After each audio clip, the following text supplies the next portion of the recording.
Hello and welcome to the Flaneurs. Today we're in one of the most historic streets in London. It's Carter Lane, which lies just south of St Paul's and is close to the River Thames and in between the Wobbly Bridge and Blackfriars Bridge. Or I should say the Millennium Bridge. But before we start our walk, let's get some great shots of one of the greatest buildings in London, and that's St Paul's Cathedral. This present edition of St Paul's Cathedral was rebuilt after the Fire of London, 1666, and was completed in the early parts of the 18th century, and the chief architect was the great Sir Christopher Wren. And its appropriate location is on one of the two great hills of London. To the east you've got Cornhill, and to the west you've got Ludgate, and this sits on the top of Ludgate Hill, so it's high up for the City of London and can be seen from all around. We're now passing the famous Firefighters Memorial, which is a memory to the brave men and women of the fire service who fought the fires of London in the Second World War. Originally there was a memorial called the Blitz, and it was added to in 2003 during the Second World War, not just fighting the Blitz, but it was later in the war with the V1 and V2 rockets that also caused much devastation through the City of London and London itself.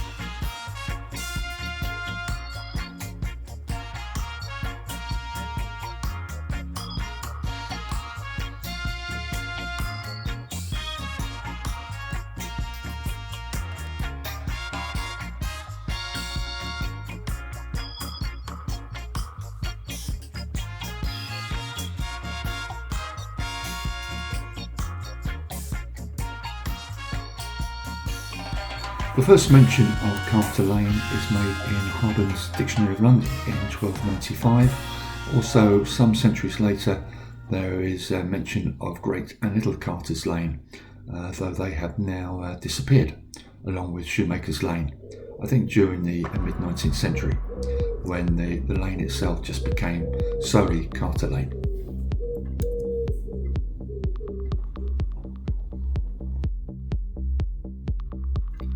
According to Harbin, the name Carter comes from a former owner of much property in this area. To the right hand side you can see the YMCA, which is undergoing renovation. You can see the scaffolding and the plastic sheeting in front. That was the site of the old St Paul Cathedral School. We're at the famous site now where the Bell Inn once stood, until about the mid-19th century, I believe, and it's where the famous Richard Quiney wrote to William Shakespeare in 1598, and it's the only surviving letter on record to William Shakespeare. We can see a restaurant and bar called The Wardrobe, and very shortly we'll be turning to our left into a courtyard known as the King's Wardrobe. Now this really has an incredible history. The King's Wardrobe, or the Royal Wardrobe, was a department of the royal household, and it was first built in Blackfriars in about the 14th century. The king at the time was Edward III, and initially it served as a storehouse for the king's state and ceremonial robes, as well as other garments pertaining to members of the royal family and household, and also to ambassadors, ministers, knights of the garters, lots of high-end people. I believe a lot of these items were formerly kept in the Tower of London. The wardrobe was also responsible for keeping the accounts of the royal household as well. And during Cromwell's time, 1649 to 1660, the wardrobe was used to house orphans, and Samuel Pepys makes a record of this event. Shortly after the wardrobe's restoration to the monarchy, it was destroyed by the Great Fire of London in 1666, and all the items were relocated to Buckingham Street in Savoy and later to Great Queen Street. We're now in Wardrobe Place. There's also a Wardrobe Terrace, and the nearby church is called St Andrew by the Wardrobe.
Very soon we're coming up to some interesting signage on the brick wall there by the St Andrews Hill sign.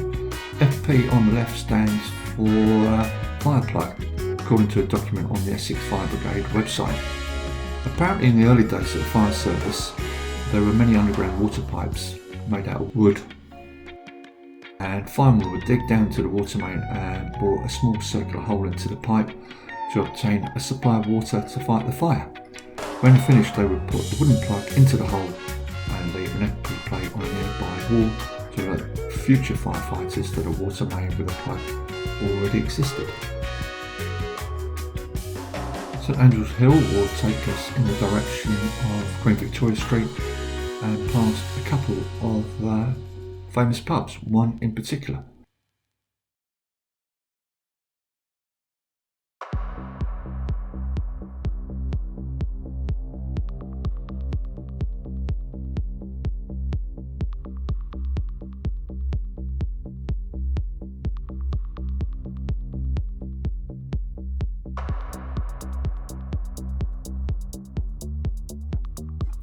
I couldn't find an exact date as to when the cockpit was built.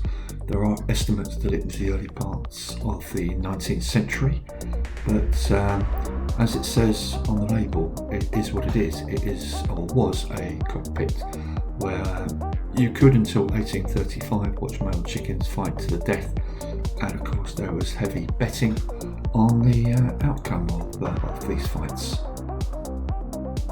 And apparently the cockpit marks the approximate site of the house once bought by Shakespeare for the incredible sum of £140. The present day pub is very proud of its past, and there's many pictures and models of cockerels. Also, I believe that the readers of The Londonist, a fine publication, voted it their best London boozer. And very shortly we'll be crossing the road and we'll be going to another fine pub called Shaw's Booksellers, which is a Fuller's pub and is an excellent place. This area of London, we're moving also up towards St Paul's and Paternoster. That road itself, Paternoster, was particularly famous for booksellers and printers. And of course we're only 2-3 minutes walk away from the famous Fleet Street. I believe in one night over 20 million books were destroyed by fire and bombs during the Blitz of 1941. Just from this area around Ludgate and Paternoster.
Very shortly we'll be passing the Rising Sun, a place I've been to a few times, and we'll just have a quick look in.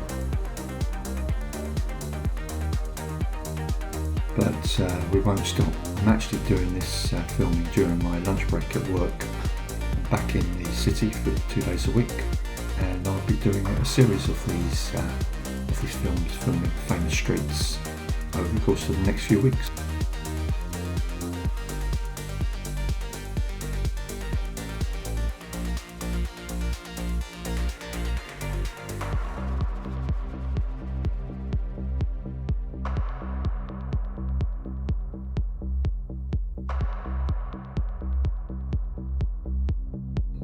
Up above on the right hand side you'll see a particularly fine sign, Carter's Halt. So far on our walk we've seen quite a few eateries, restaurants, pubs and sandwich bars. And it seems this area has always been famous for such places, and very shortly we will see a posting from the 1895 Post Office directory for the area. You're very close to St Paul's, which has many visitors, and to Fleet Street with its workers, and to the offices within the City of London, so there's lots of people to feed during the day. We'll continue walking down Carter's Lane, and very shortly we'll turn left into Blackfriars Lane, and then we'll see a real hidden gem of the City of London, and also talk about the Blackfriars Monastery. This area of London is often known as Blackfriars. We're very close to the tube station and very close to Blackfriars Bridge. We'll talk a little bit about the bridge later.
It's this yellow building on the left that I'm really interested in.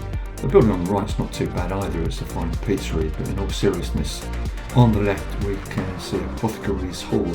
It's a scheduled monument and it's the headquarters of the Worshipful Society of Apothecaries of London, one of the great livery companies of the City of London. The building was originally part of the Dominican Priory of the Blackfriars and was called Cobham House prior to its purchase by the Society in 1632.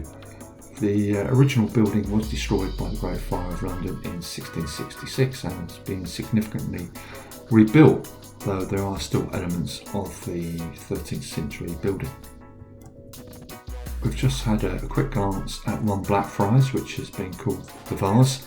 I think it's a particularly ugly building, and we've just got a fleeting glance of the Blackfriars pub, which is a tremendous place and was saved by the work and actions of John Betjeman in the 60s from demolition. It was from this building until 1922 that the Society manufactured medicinal and pharmaceutical products. They also sold some of their products from a retail outlet opening onto Water Lane, now Blackfriars Lane. Many of their clients included the Navy, the Army, the East India Company and the Crown Colonies.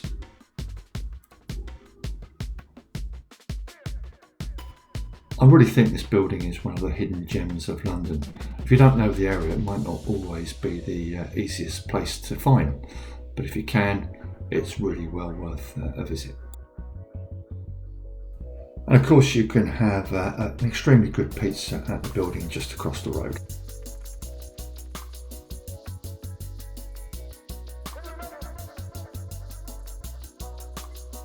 And this entrance to the warehouses, which is where I presume they stored the pharmaceutical products, is another gem.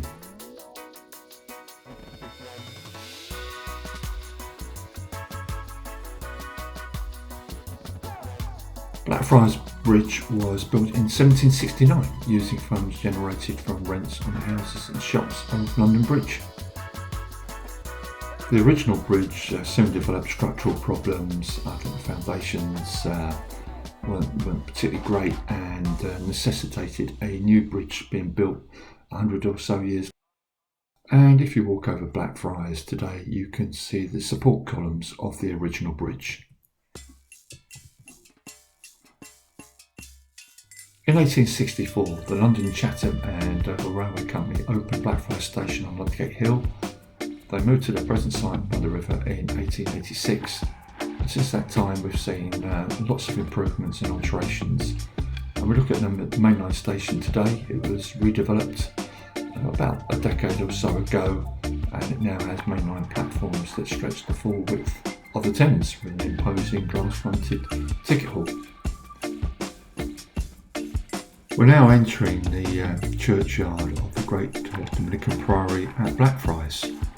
The priory here was established in 1278 and was here until the dissolution of the monasteries in 1538.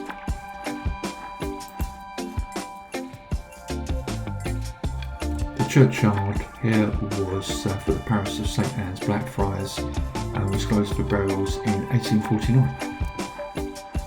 We've mentioned in a few of the previous vlogs that many of these local churchyards in and around London were becoming overcrowded by the mid-19th century, and it really was that galvanised the development of bigger cemeteries and the Magnificent Seven.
And very soon we'll see a plaque on some railings which details the history of the priory here and the dissolution of the monasteries and the burials and churches. While I'm here, there's another story about Blackfriars Bridge that I should tell you. Early on the 18th of June in 1982, the body of the Italian financier Roberto Calvi was found hanged under Blackfriars Bridge. His pockets were stuffed with bricks and stones. Calvi was dubbed God's banker because of his ties to the Vatican Bank. Calvi had been seeking help for his failing bank, Banco Branziano, and had also escaped house arrest in Rome. Later, Italian prosecutors charged 5 individuals with Calvi's murder in 2005, but then all 5 were subsequently acquitted. And another fact while I'm here, for those who are lost river hunters, and I can include myself in that category, if you get onto the river by Blackfriars Bridge, you'll be able to see the outlet of the hidden river fleet. Very soon we're going to be walking past the cockpit again and the rising sun onto Creed Lane, and then we'll arrive on Ludgate Hill by the magnificent St Paul's Cathedral.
We're coming up onto Creed Lane, and the name seems quite appropriate. When you think the meaning of the word, it's a statement that sums up key beliefs. Creeds are often recited during Christian worship services. And when you think of it, we're between St Paul's, a place of worship, and the old Dominican Priory of Blackfriars. The Blackfriars were called because they apparently wore long black mantles over their white robes.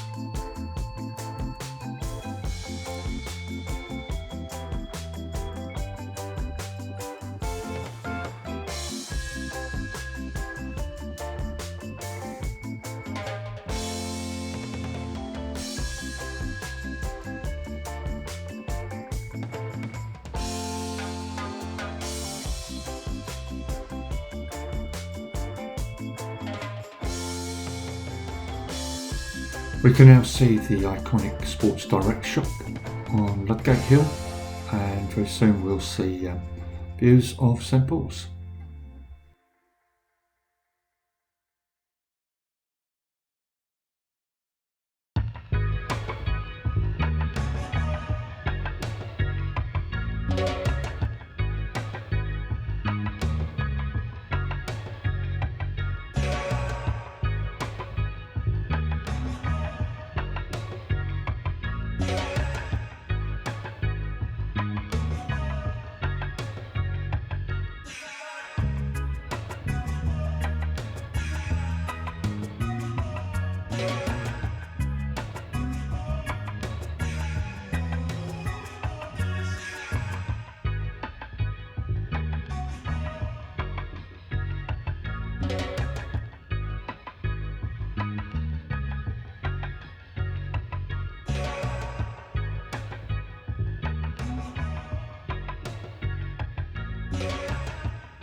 Very soon we'll climb the steps of St Paul's and then look westwards towards Fleet Street and down Ludgate Hill, and in my view it's one of the great views, or certainly one of my favourite views of London.